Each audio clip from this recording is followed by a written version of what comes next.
Ya, soifua mulia, lotou paia ma lotou mamalu. Ya, manatu fo'i o lo'o fiagai tatou ma fitaitunga o fe'au ma galuega. Ia o tatou matua le malu o tatou fale ma so se vaega. Ia o tatou iai lenei vaitau. Ia po'e o lenei fo'i vaitaimi.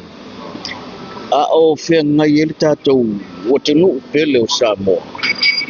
Ia ma le fa'atulagaina o ona ufai o malo. Talu ona mae'a le faiga filifiliga le atunu. O le upumoni.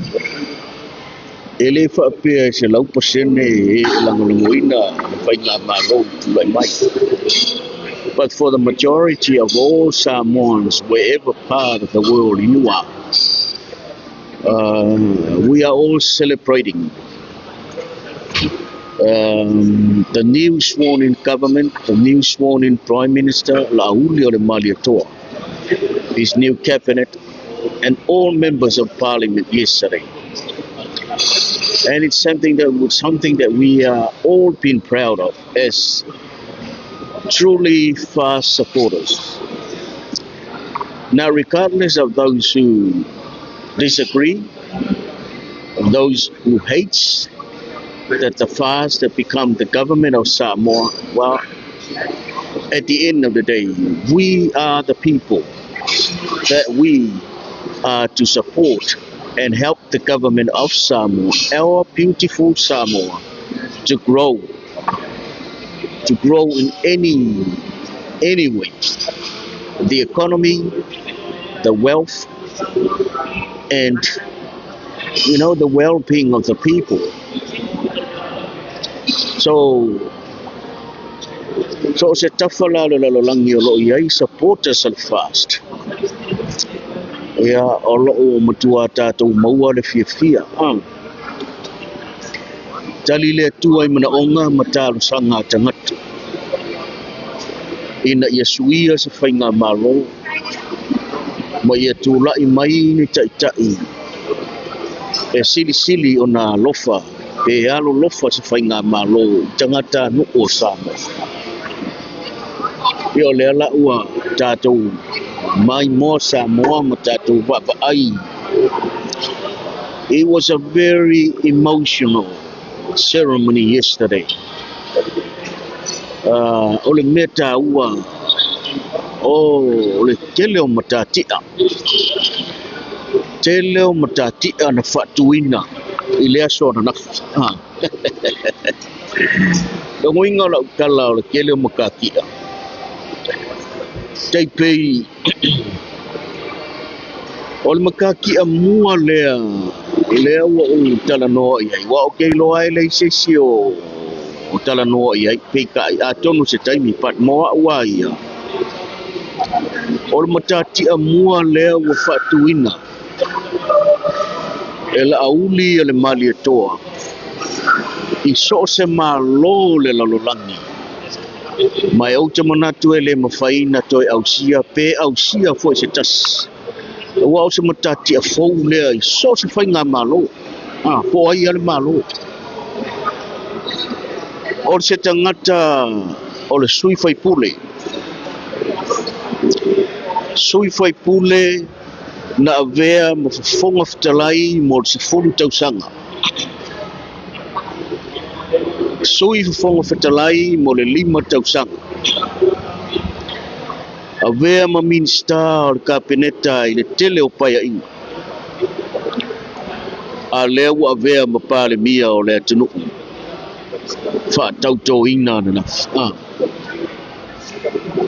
This is what an awesome achievement that no one, or not even a human being, survive at the moment. No one in political issues or in political size, political matters have achieved.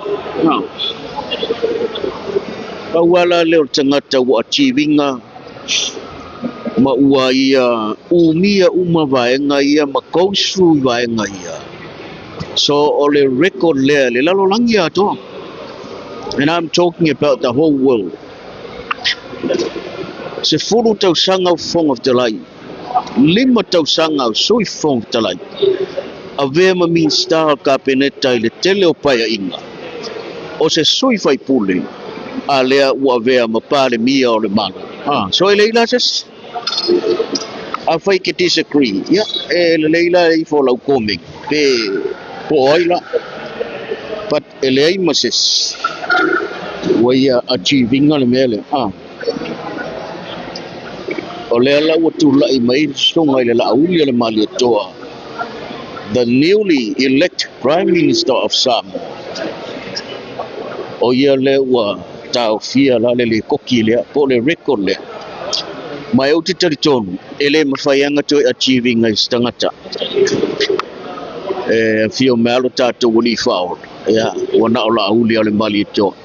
And it should be, and I'm thinking and hoping that it should be right on news medias all around the world, proclaiming that this is the only man that hold all these high positions in any government or in any parliament in the whole world. So tasila le vaenga o le Matatia lea i le toi ausia. Ai mafuasha ia pe ana sau no so o le Laaulialemalietoa ai mai se foi o fionga le tu la ngai le mo fainga se upu o fionga le tu o se fa mau la loina fa mau lunga. If you humble yourself, believe in God, trust in yourself, well, God will put you as high, position, or as high, into a very highest place that no one can achieve. Yeah, longa lua. Ole to lua o sui pale mia. Ko se manga ya. This is another record. To lua o e avea ma sui pale mia. Le sunga ya on semu. Ya mo sunga ya muripola. Tai afa tau sanga o le 5 tau sanga o le no foi. Umare afa sui le. So kau kia. Ia le ngate lea. Ia o fionga I minsta. Ila tau nei o lo la lau pea. Ele tai ia no po le tele o tangata o lo la lau pea fa mai e vai o onga. Le ingi tu spas. E fai foi lao ngai minsta fo. O songa I le pale mia. Le fionga le pale mia. Ngala lau mai ale le ingi qualifications.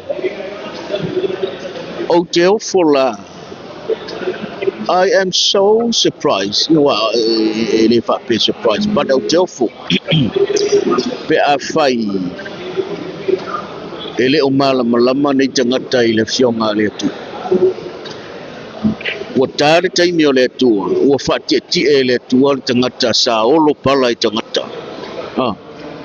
Lea lau whaati Ele there is no other human being that's ever achieved or reached this goal of being a Prime Minister, Speaker of the House for 10 years, Deputy Speaker of the House for 5 years, Ministers of Cabinet and Parliament, Members of Parliament for so many years. Ia o lea la o tātou wa ai. Ia ele o le vi inga o le tangata. O le vi inga I fo I le tua. Ila uma tau wana na. O le to tele o tangata. Malingi loi fonga. Matua feta ngisi to tele. Maisia tangata matutua. Aisha, o tia o la tau fina ngalo mo la tau roto. Ele ngata ua tali le tua. I talo sanga. Le ua fatu la I ai le fionga le li pare mi fau o sam. Ai ua tali le tua I mana onga o loo nga ine iei le vaenga fau pufai po le malo. Ina ia sa ili le amioto. E o ia una mtua malingi o loi mata ina ua whaalongolongo le lei le launga. It was so touchable, you know. It touches millions of hearts. Each and every Samoan that heard that speech, it was a very awesome speech. Ya, o tātou malama. O na whaangangana ele atua tangata. Po le ali tangata vai ma tangata ele tauoloa. Ai a sitia ele atua ma whaangangana ele atua. Ele ilo po where mea lai ka vivili e ti Apollo. Patola una matau na nafi. So, ele mwhaina ma ese le mawhawhau, ai maisi au videos ele mata. Le mata ngofie ia o sau ninga ngati. Ia kua kufo i sau noanga leo le maloma na whamarianga. Ola. E matau tia whamarianga. Ia lesi mai mata inga ia ole whatau to inga. O the Speaker of the House. Ia. E o whatau to le e whoringa mai. E whoringa mai o lea e pia ngai mai le baa. O le fionga ia o le tofa ia aua paau. Le was speaker. Pia e whoringa mai o leo au sia e aua paau le sivaenga o le soifuanga o lauri. Awa leo umanga deputy speaker ia lela was speaker. Paula vaenga e lua e te tauna au sia e muripola. De songa ia ia aua pau. Ole vaenga lea ole avea ma minsta. Ia ma vea lo mapale mia li lumana. Ona to lua ilo leo tangata pat. Okay, I really believe ele fainga achieving a refa mo. Ia pat ele ia se me ele achieve a fai o le finangalo le tua. E si tia tangata le mengata. Ia e pe osa afi finga la na leo ke sau I umala o poimena o sau lo I le Marco Shopping Center le Newley. Ia e la umenga o sau fa kau. Oi nei ngau sa whakau aku la umai. Ko kiki ako uma meo whai contents. Ia le la ua soi lole la ngona. Ia whaonga lori mai ke. E whai e la le video there. Ia. E whai loa I lo nganga fia. I express my own feelings. I express my own gratitude. And I express my whamalo, malau whamanuia. Ile fionga ile ni parimia, le songa le Laaulialemalietoa. Ia, ele tau fisilingia so tanga matsungai. Male uso. Ia, al talong. Ia, ilanga le leo le tua le no foinga. Ia, ele malo lo le fita. Le agoga makanga o mo le fita. Ia tau mawhai e whaaleanga. But like I said, all the majority of Samoa have spoken. Ia lela whatau nui. Ia whatasi ai ma le wha manuia le tua ma tofi le tua. Tofi ala le tua tangata le mwhaintau e besea. Ia au te manat. Ia olo manuia fufuanga le nei aso. Ia alofa te leat.